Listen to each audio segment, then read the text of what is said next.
이 세상의 철학과 세상의 종교들은 인간의 근원적 기대, 거기에 부응하여 삶과 죽음에 대한 지혜를 가르칩니다. 인간이기에 이 주어진 생을 행복하게 그리고 지혜롭게 살아가며 또 죽을 때에는 행복하게 지혜롭게 잘 살다가 잘 죽는 것에 대한 지혜를 가르쳐 주지요. 그래서 우리는 철학을 배워야 하고 종교에 관심을 가져야 합니다. 이런 인문학적 관심이 이 짧은 생애를 살아가는 우리들에게 사람답게 살아가는 삶을 가르쳐 주는 것입니다.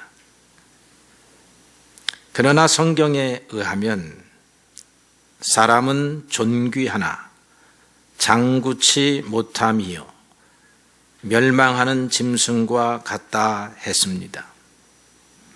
아무리 인간이 잘 살아도 아무리 인간이 잘 죽어도 그 끝은 멸망이요 짐승과 동일한 처지다라고 하는 것입니다. 여기에서 우리는 기독교의 가르침, 우리가 믿는 이 신앙에 대하여 다시 한번 새롭게 주목해 보아야 합니다. 예수께서 가르치신 이 진리는 삶과 죽음에 대한 지혜만이 아니라 죽음 이후의 부활에 대하여 말하여 줍니다. 이 땅의 철학들은 짧은 인생을 길게 늘려서 살아가는 동안 행복하게 단 한 번의 인생을 그래도 만족스럽게 살아가라고 가르친다라고 한다면 하나님은 부활의 빛으로 하나님의 눈으로 이 세상을 바라보라고 가르칩니다. 하나님의 눈 부활의 빛으로 이 인생 짧은 인생을 어떻게 살아가야 할 것인가 하는 것을 배우게 해주는 것입니다. 우리는 짧은 인생을 길게 늘리려고 생각하는 세상적 관심에 매몰될 것이 아니라 하나님이 주신 이 짧은 인생을 어떻게 하나님의 뜻 안에서 보람있고 가치 있게 살아야 하는가 하는 것을 배워야 하는데 그러한 관점은 우리가 부활에 초점을 맞추고 부활의 주님과 만날 때에 가능한 것이라 그렇게 믿습니다. 기독교는 부활을 가르침으로써 모든 종교와 철학들과 다른 길을 걸어갑니다. 이 중심에 예수 그리스도의 부활의 사건이 있습니다. 예수님은 성경대로 구약 성경에 예언한 대로 죽으셨다가 3일 만에 다시 살아나셨습니다. 성경은 신뢰의 책입니다. 믿어야 하는 책이지요. 이런 일화가 있습니다. 프랑스 대혁명이 일어났을 때에 시민군이 이 베르사유 궁전을 포위했습니다. 그래서 황제와 왕비가 이제 시민군에게 쫓겨나가서 죽임을 당하게 됩니다. 이 황제는 이 궁중 수비를 용병에게 맡겼습니다. 그 용병은 스위스에서 온 돈을 받고 황제를 지켜달라고 한 용병이었습니다. 황제와 왕비는 대신들도 도망가고 자기의 측근이 도망가니까 당연히 이 용병들도 도망갈 것이라고 생각을 했습니다. 그리고 이 시민군들도 황제를 지키기 위해서 남아있는 군사들이 스위스에서 용병으로 돈을 받고 계약한 군인들인 것을 알고 이제 그만 됐으니 우리는 당신들과 싸울 용의가 없으니 퇴로를 열어줄 터이니까 피하여 도망가시오 라고 그렇게 말했습니다. 그럼에도 불구하고 그 용병들은 도망가지 아니하고 600여 명이 몰살되기까지 끝까지 싸웠다는 것입니다. 전쟁은 승리하지 못했지만 스위스의 용병들은 계약을 성실하게 지켰다라고 하는 것입니다. 그들이 남긴 일기가 있습니다. 우리는 프랑스 궁궐과 계약을 맺었다.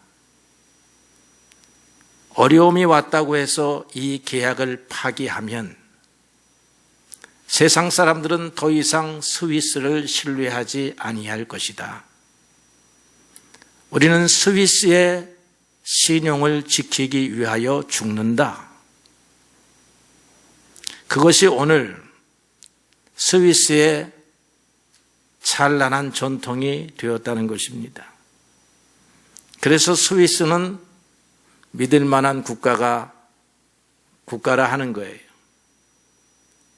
전 세계 비밀 자금들이 스위스에 모이는 것도 스위스가 신용을 아주 목숨을 걸고 지켜주기 때문이라고 그러는 것입니다. 인간 사회에도 목숨을 걸고 신용을 지키는 이들도 있고 단체도 있습니다. 하나님의 약속은 신뢰에 있어서 최고의 신뢰이지요. 우리는 우리에게 완벽한 신뢰를 보여주는 예수 그리스도를 구주로 섬기고 살아가는 백성들입니다. 제일 먼저 예수님의 부활의 사건을 목격한 이들이 그들의 제자들이었습니다. 오늘 마태복음에 보니까 예수님은 제자들을 갈릴리에서 만나십니다. 그리고 그들을 예수님이 지시하신 산에서 만나는데 마태복음 5장에 보게 되면 예수님이 산에 올라가서 산상수훈 팔복에 대하여 가르치십니다. 그 팔복은 천국이라고 하는 것을 가리키는 거예요. 심령이 가난한 자가 복이 있나니 천국이 저들의 것이니요. 이 땅의 삶이 아니고 천국의 삶을 가리킵니다. 그렇게 시작한 예수님의 천국에 관한 이야기가 이제 예수님이 죽음을 당하시고 다시 제자들에게 갈릴리로 가서 내가 지시하는 산에 모여 있어라. 이 산이 유명한 산, 큰 산, 높은 산, 오늘날 우리에게 관광지로 나타나는 산은 아니지만 개화산처럼 야트막한 보잘것없는 산이지만 예수님은 갈릴리에서 이 산에서 산상수훈을 베푸시고 그리고 마지막 승천하시기 전에 제자들과 온 백성들에게 줄 위대한 사명에 대하여 가르치십니다.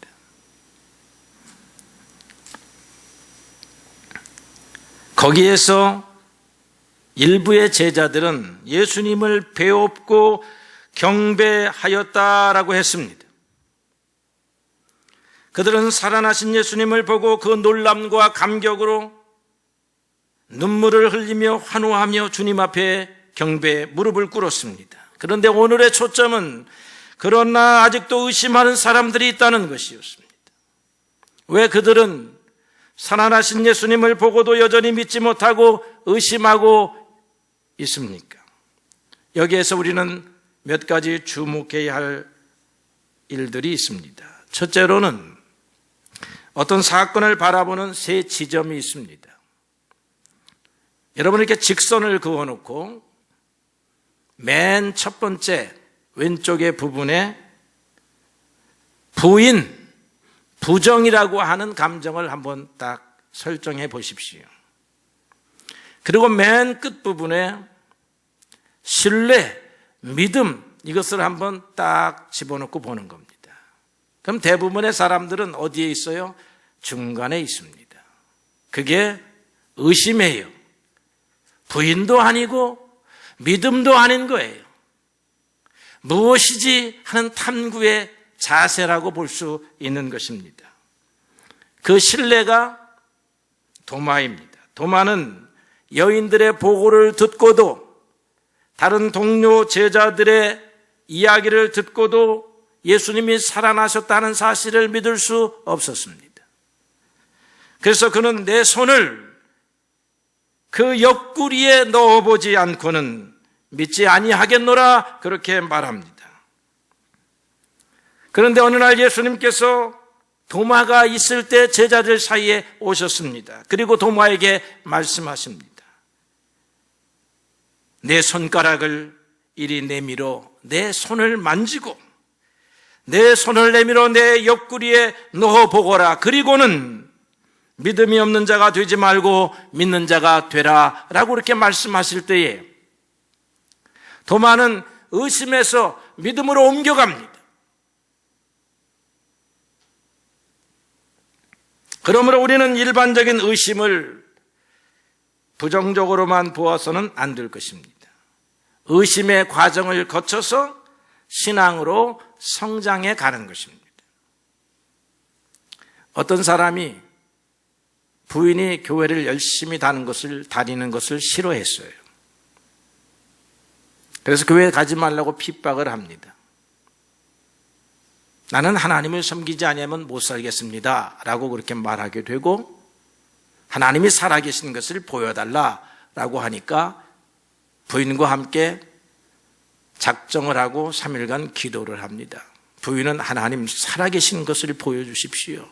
꿈에서 보여주던, 기도 중에 보여주던, 환상으로 보여주던, 말씀으로 들려주던 하나님의 살아계신 것을 보여주지 아니하면 내가 교회를 갈 수 없습니다. 이렇게 기도할 때에 하나님의 음성이 그 남편에게 들렸다는 것입니다. 하나님의 음성을 듣고 나서는 그 남편의 의심이 사라졌어요. 그리고는 부인의 손을 따라서 교회를 다니게 되었습니다. 하나님은 우리에게 증거를 보이시는 분이신 것을 여러분 믿으시기를 바랍니다. 예수 안 믿겠다라고 하는 사람들에게 우리는 증거를 볼 수 있음을 기억해야 합니다. 그런데 오늘 제자들은 보고도 믿지 못했습니다. 아마 그들이 받은 충격이 매우 컸기 때문이라 이해할 수 있습니다. 그들은 한 번도 경험해 보지 못한 것을 경험한 것입니다. 땅에 시신을 묻기 전에 살아났다 하는 사람은 가끔 보고가 돼요. 죽지 않았는데 죽은 것처럼 되었다가 관에다 넣고 못을 박으려고 하니까 살아났다는 거야. 또 어떤 친구는 냉동실에 집어넣으려고 하는 순간 살아나기도 했어. 그런 이야기들을 우리가 종종 듣습니다. 그런데 죽었습니다. 관에 넣었습니다. 땅속에 묻었습니다. 3일이 지났습니다. 살아나리라고는 생각할 수 없는 것입니다. 그래서 예수님의 부활이 선뜻 마음에 닿지 아니할 수 있습니다. 예를 들면 예수님께서 바다 위로 건너오실 때에 베드로가 처음에는 유령인가 하였다가 예수님이 나니까 안심하라 하는 말씀을 듣고 예수님임을 알아차리고 한 걸음 더 나아가서 만약에 주님이시면 나를 불러 당신에게로 오라 하소서라고 그렇게 부탁합니다. 예수님이 오라 하시니까 이 믿음이 좋고 과감한 베드로가 배에서 발걸음을 띄어가지고 바다에 풍덩 빠졌습니다. 근데 몸이 바다 밑으로 가지 아니하고 마치 땅바닥을 걷듯이 걸어갔다는 거예요. 그런데 갑자기 두려움이 찾아옵니다. 그러니까 베드로가 물에 빠져가기 시작합니다. 그때 예수님께서 그 팔을 붙잡아 주시면서 이렇게 말씀했습니다. 믿음이 작은 자여 왜 의심하였느냐. 베드로에게 말하기를 믿음이 없어서 의심했구나가 아니라 믿음이 작아서 의심했구나, 그렇게 말했다는 것입니다. 오늘 우리들은 믿음이 없는 사람들이 아니라 믿음이 작은 사람들일 뿐입니다. 오늘 여러분들이 이 모양 저 모양으로 하나님과 한 몸처럼 살아가지 못하는 이유는 믿음이 없어서가 아니라 믿음이 작은 것입니다. 그래서 우리는 하나님의 약속에 대하여 신뢰하지 못하고 의심의 감정을 가질 때가 많이 있다는 것입니다. 그래서 오늘의 본문의 제자들을 이해하고 이해해서 그들의 감정을 한번 드러내 본다면 그들은 아니 도대체 이게 어떻게 된 것일까? 이게 꿈인가 생시인가? 나는 아직도 예수님을 보지만 뭐가 뭔지 모르겠어 라고 하는 것이 아닐까 생각합니다. 그들은 예수님이 귀신을 쫓아내고 병자들을 고치고 자연을 다스리는 초자연적인 능력을 보았습니다. 그런데도 죽음에서 다시 살아나오신 것은 믿을 수 없었습니다. 이처럼 부활은 보고도 못 믿을 사건이에요. 인간의 지혜로는 믿을 수 없는 사건입니다. 그래서 세계적인 석학 철학자들, 종교가들, 위대한 신학자들도 이 부활을 확실하게 선포하지 못해요. 그것을 인간의 언어로 설명하려고 하니까 설명되지 않는 것들입니다. 믿음으로만 알 수 있는 거예요. 그런데 이 믿음은 모든 자들의 것이 아니라고 성경이 말하고 있습니다. 하나님이 살아계신, 보이지 않는 하나님이 살아계신 것, 보이지 않는 하나님께서 우리의 등 뒤에서 우리의 인생의 역사를 섭리하신다라고 하는 것, 보이지 않는 하나님께서 우리를 죽음에서 건져내어 영원한 하나님의 나라로 인도하신다라고 하는 이 사실들을 믿음이 아니고는 볼 수도 없고 믿을 수도 없는 것들입니다. 그래서 하나님께서 우리에게 믿음을 주시는 것이라, 이 믿음의 눈으로 우리는 부활을, 영생을 믿게 되는 것입니다. 예수님께서 도마에게 말씀하셨습니다. 너는 나를 본고로 믿느냐? 보지 못하고 믿는 자들은 복되도다. 보지 않고 믿는 사람들, 이 사람들은 장차 말씀만 듣고도, 복음을 듣고도 믿음의 세계로 건너오게 될 모든 사람, 우리를 포함하여 모든 사람들을 지칭하는 것입니다.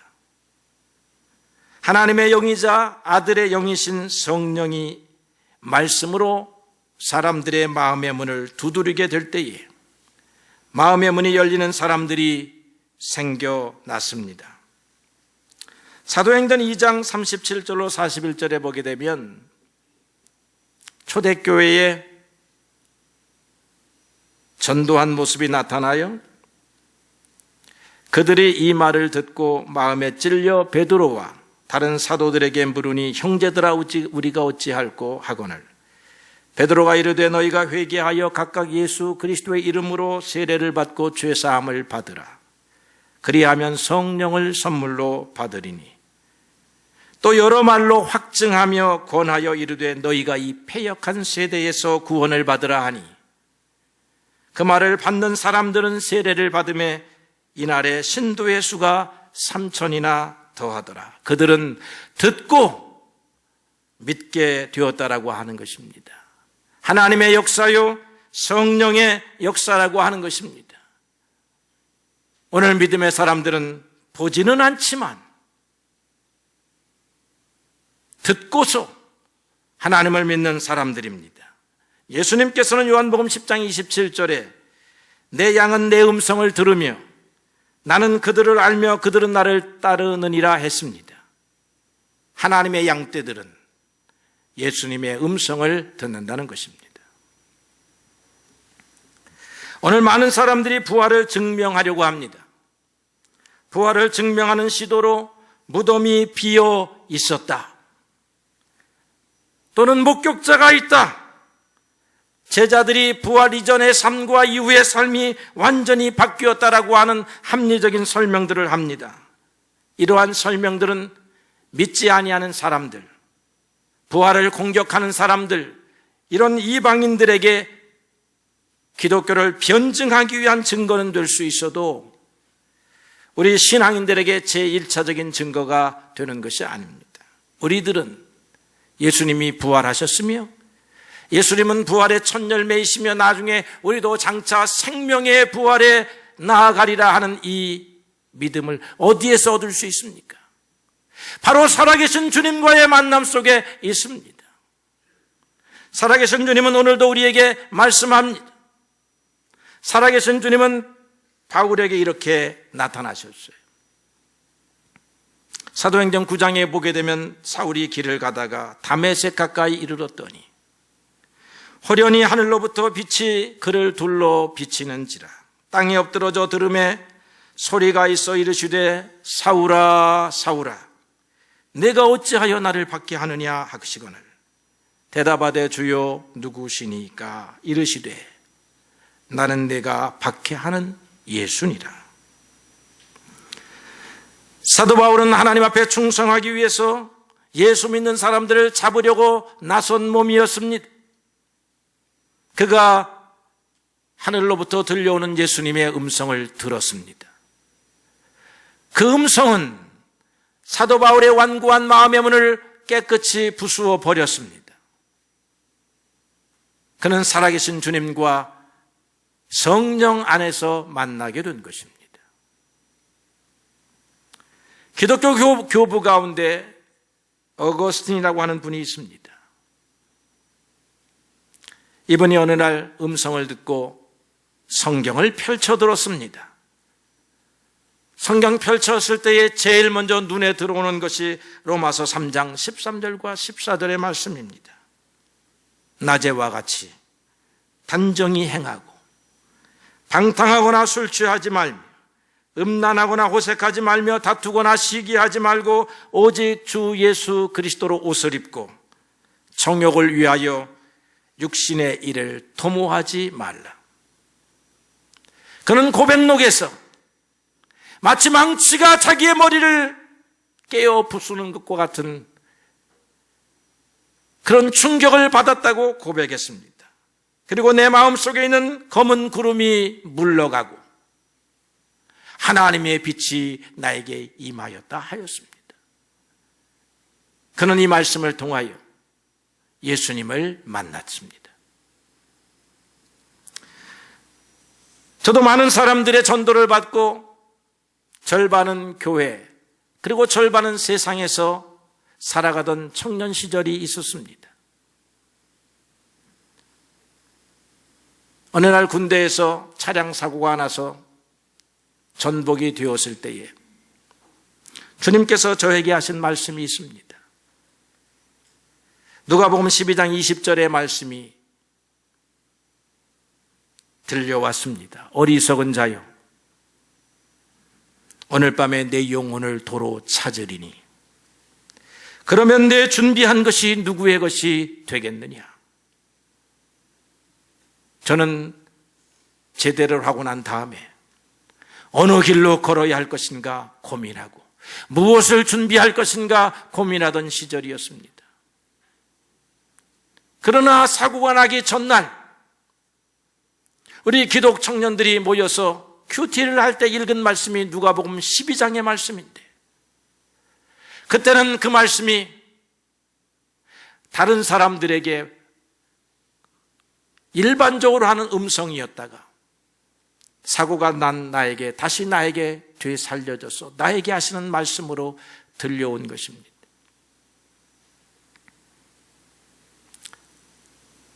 어거스틴은 방탕하던 자기의 삶을 고민하다가 방탕을 멈추고 예수 그리스도로 옷을 입으라고 하는 주님의 살아있는 음성을 들었습니다. 저는 어디로 가야 할까 걱정하다가 오늘 밤에 내가 너를 찾으면 너는 어떻게 하겠느냐 하는 음성을 듣고 내 인생을 하나님 앞에 맡기기로 결정을 했습니다. 오늘날 많은 사람들이 복음의 말을 듣고 주님에게로 찾아옵니다. 이 복음의 말은 살아계신 주님의 말씀입니다. 주님의 말씀은 예레미야와 같이 불방망이와 같아서 우리를 깨어 부수는 말씀인 것입니다. 이 말씀은 살아계신 주님에게서 오는 것입니다. 오늘도 여러분들이 들려지는 설교의 말씀, 여러분들이 성경을 통하여 읽는 말씀을 통하여 예수님은 살아계심을 여러분들에게 보여주십니다.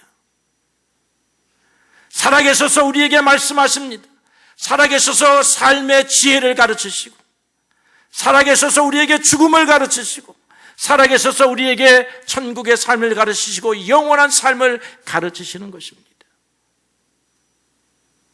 계시록 3장 20절의 말씀에 내가 문 밖에서 두드리노니 누구든지 내 음성을 듣고 마음의 문을 열면 내가 그에게로 들어가 그는 나로 더불어 나는 그와 더불어 먹으리라 하셨습니다. 오늘 우리는 살아계신 주님을 육신으로 보는 사람이 아니라 살아계신 주님을 영으로 우리의 마음속에 모시고 살아가는 생명들인 것입니다. 주님, 오늘은 어찌하여야 할까요? 이 주님과의 밀접한 교제가 믿음의 사람들에게 날마다 있습니다. 말씀을 통하여, 성령을 통하여, 기도를 통하여, 예배를 통하여 오늘도 이 자리에 살아계신 주님이 함께 하십니다.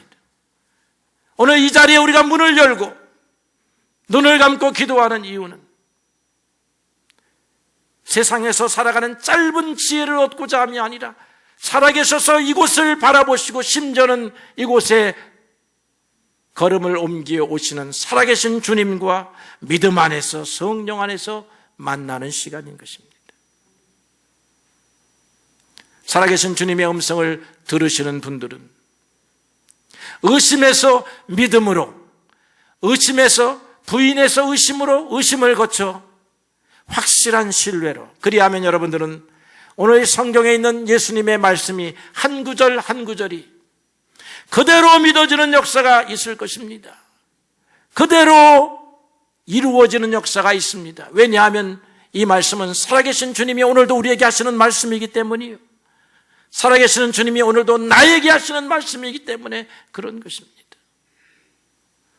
주님의 부활을 세상 사람들처럼 기념식으로 지키는 사람이 아니라, 우리 부활절만 주님을 경배하는 것이 아니라 우리는 날마다 우리의 삶 속에서 살아계신 주님과 만나 그분과 손을 잡고 그분과 동행하며 살아가는 삶을 살게 될 때에 이 부활절이 진정으로 우리에게 의미를 주게 될 것입니다. 주님은 어떤 때는 우리의 등 뒤에 계십니다. 주님은 어떤 때 우리의 앞에 계십니다. 주님은 어떤 때 우리의 마음속에 계십니다. 코로나 바이러스도 전 세계 어느 곳에나 있습니다. 예수님도 어느 곳에나 있습니다. 예수님도 다양한 방법으로 우리와 함께 하십니다. 말씀하십니다. 두려워 말라 내가 너와 함께 함이니라 하십니다. 이 말씀을 믿게 되면 오늘 살아계신 주님과 여러분 손잡고 가는 인생들입니다. 부활절은 기념식이 아니라 살아계신 주님과 만나는 날입니다. 예배는 단순히 성경을 읽고 설교를 듣는 것이 아니라 주님의 말씀을 듣고 주님의 말씀을 새기는 것입니다. 살아계신 주님과 교제하는 여러분들의 참된 신앙생활이 이 부활절을 기점으로 하여 일어나기를 예수의 이름으로 축복합니다.